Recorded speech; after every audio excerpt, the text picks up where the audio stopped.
आज आम अटारे गोटे नुआ जलखिया तैयारी करवा। यहाँ बहुत टेस्ट लगी था, पाने खाया बहुत खुशी होता है। प्रथम गोटे जगार पियाज आलू गाजर कैप्सिकम सब काटिकी छोट छोट कर हाफ चामच लुण दे 10 मिनिट घोड़े रखीद।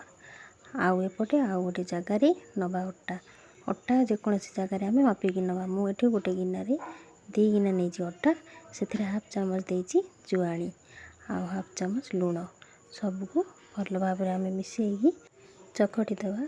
जमीती आम रुटी पाई अटा चकटुचे से भली चकटी नवा। ये देखो मु तो अटा को चकटी देती। एबे आम जो परिबा काटिकी लुण गोल रखी ताकू नहीं जावा। एथरू पानी बाहरी जाइए भल कि चकटिकी आम चिपुड़ी ता पानी गुड़ाक बाहर कर नवा।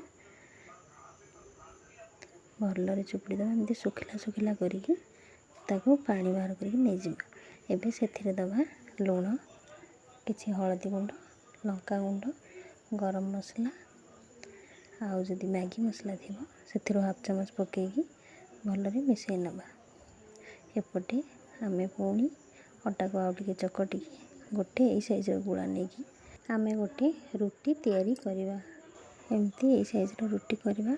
एबे आम जो स्टफिंग रखी गोल सब मसला परिवारे ताकू आम मझे देदेबा भल्ले देदेबा सब बड़े साइज करके ता चारि साइड टे पानी हाथ लगे तापर आम एमती फोल्डिंग करदे टाइट टाइट करके धीरे धीरे एमती गुड़े नवा।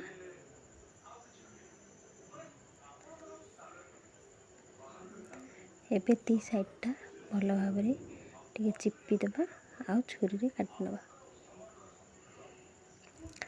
एमती आम जितना गुड़ा अच्छी सब गुड़ाक एमती करनवा। मुझे करने सब 4टा हो मोर। एबे गैस रे पानी गरम करी एबे ताकू आम स्टीम करवा। एमती गोटे जगह नवा से तेल लगे देकी आम से गुड़िक सब स्टीम करदे 10 मिनिट स्टीम करवा। आम एमती सब गुड़िक गोटी गोटी रखिकी घोड़े दबा। ऊपर टिके तेल मारिदबा नले एटा लगी एबे ताकू घोड़े दबा। एबे 10 मिनिट आमर हो गला। देख यहाँ भल भाव सीझी जाइए। आपको आम फ्राए करवा। मुझे छुरी सब काटी नहीं पीस पीस करके एबे आम ताकू फ्राए करवा। एमती गोटे जगार 2 चामच अटा नवा ताकू पानी देकी एमती पतलार गोटे गोलणी तैयारी करवा। एबे एथिरे आम से जलखिया गुड़ाक एमती गोटे गोटे की पकईकी या ऊपर एमती गोलणी चारिपटे देदेबा आउ आम या तेल रे छाणवा। तेल तो मुझे गैस रे बसई देती गरम हो जाइए। एबे आपको आम फ्राए करवा। गोल्डन कलर है जाके आम एपट सेपट करके फ्राए करवा।